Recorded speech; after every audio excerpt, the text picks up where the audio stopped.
Sophie Keats is widely known as the woman with the voice of a nightingale.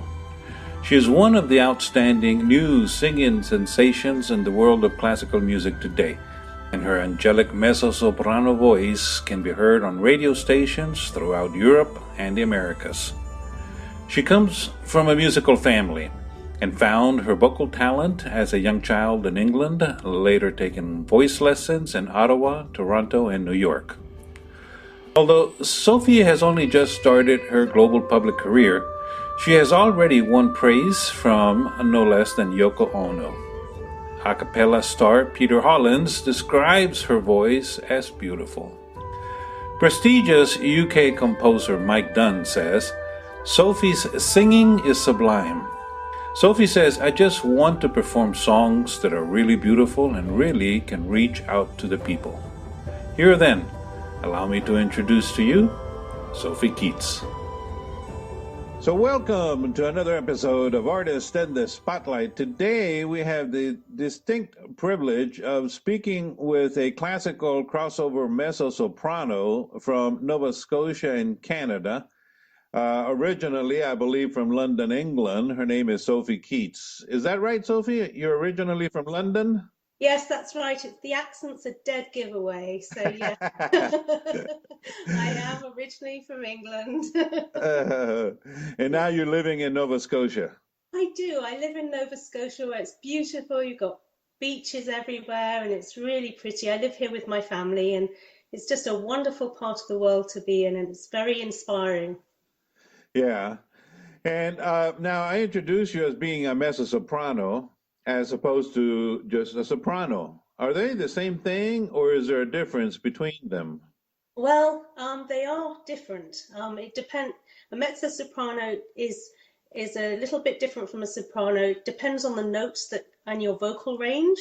Okay. And that's why when I was getting some private professional lessons at a conservatory in a big town, they decided that I was more mezzo soprano than soprano, and that's absolutely fine with me. I don't mind. That's just, it's according to how many notes you can hit, I guess. Okay. That's great with me. Yeah. So listen, tell us a little bit about yourself. Absolutely. Well, I'm Sophie Keats, and I'm obviously from England originally, now in Nova Scotia. I sing with the voice of a nightingale. I'm bilingual, fluent. I actually speak French, and I grew up with a dad who spoke French and a mum who spoke English. And I grew up going to my uncle's concerts. My uncle was a tenor, an opera singer, and I grew up going to all of his concerts, and I was very inspired by listening to his music. And that's what got me interested in singing. And then I got chosen to do performances at school and solos and winning competitions. And then I got interested in doing singing for myself, and people seem to like it. So there we go. Now, how old were you then when you were, really getting serious into singing and entering competitions?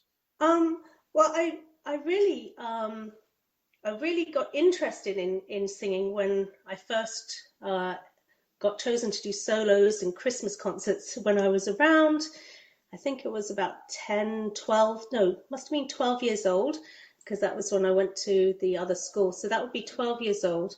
That's when I started to realize I had a voice. Wow.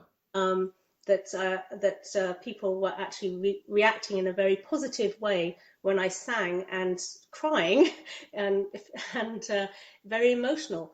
And I thought, my goodness, voice has a power and it's can be shared and people really enjoy it. And so that's when I started to then think, well, maybe I should take some lessons.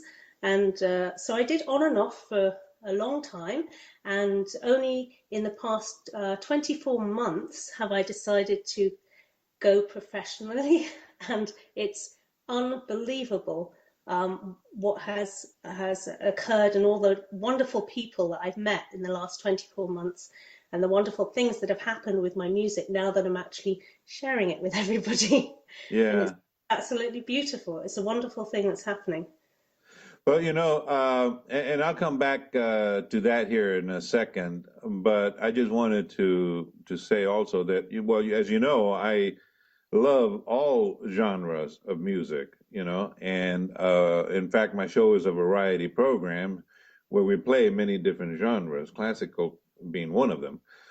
But uh, there are more, and I would say many more classical crossover music that I've listened to that have brought me, I mean, to tears, have Yeah. moved me that much where I can feel it. And like you were saying earlier, they've cried. Well, I've cried listening to classical crossover music.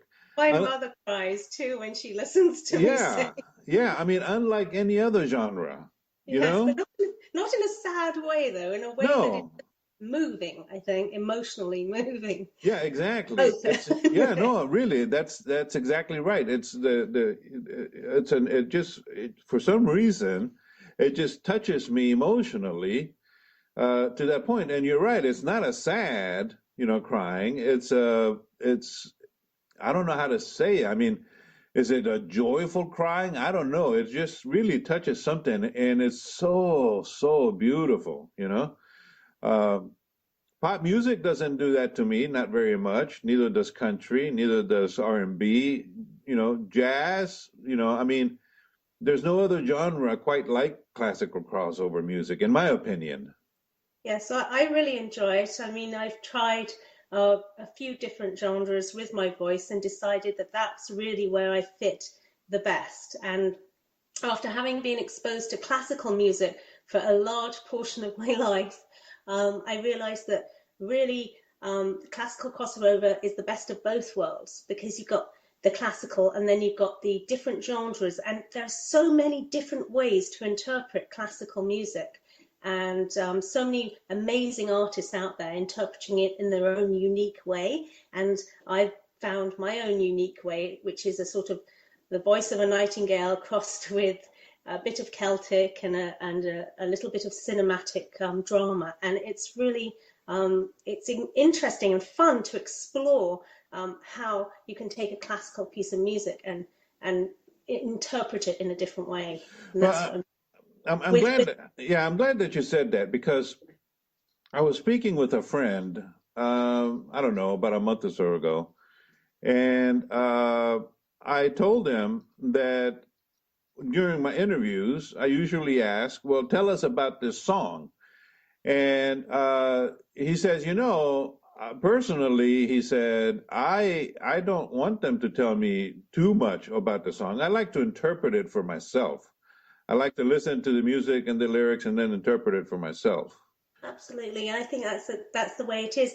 Every piece of music is going to move somebody in a totally different way from the person next to them because it's either going to bring back feelings or memories or invoke a totally different response because we're all unique individuals. And so music is great that way because you can play one piece of music and it can mean so many different things to so many different people. Right, And that's what I love sharing my music with people because it does mean so many different things. right. And what really got me thinking about what this guy said was, well, heck, how do I ask that question then when I speak with the artist about a song that they wrote? About tell me about this song. I don't want them to tell me too much so that they can leave some interpretation to the listeners of the song. But how do I ask the question in a way that they can share something about, what motivated them to write the song as opposed to what is the song about, and let the listeners listen to the song and then interpret the song, to them, by themselves. Because you're right. I think that depending on where we are emotionally, in our heads at the time that we listen to a song. In other words, I can hear a song today and have a certain meaning to me based on what was going on in my life. And then next week I can listen to the same song and I'll view it differently because something different is going on in my life. Absolutely. And I think in my first debut song, Enchanted Heart, I heard that song a long time ago when I was a child. And then when I started rehearsing it, my mother said that that was a song that my grandfather really loved, and he's passed away, and it just took on a totally different meaning then. And so for the artist, a song, for me, that song brought on a totally different meaning as soon as I had gathered even more information about what that song meant to certain people in my family. And then then I worked with Sean Beeson, who's an amazing media composer in Ohio, and he brought his own take into the song as well, and it just took on a whole different meaning. And then when it was played to people on the radio, first it was played in the UK on Radio Tamworth, and some listeners came back and said, how that piece, brought back memories, and how it made them, it was beautiful to them, and how it made them feel. And I thought, my goodness, this is amazing. It just means so many different things to me, to the people I'm working with, and then to the people who are listening. And I was taking a class recently, and they said the audience actually completes your work. And I really believe that, because it's almost a full cycle. Without the audience, there is no completion to the work or to the piece for me. And I really love that. The audience completes my work, and it really does. I really feel that. Yeah. So why don't we listen to that song then? Should we play Enchanted Heart? Thank you. All righty. So here then is Sophie Keats with Enchanted Heart.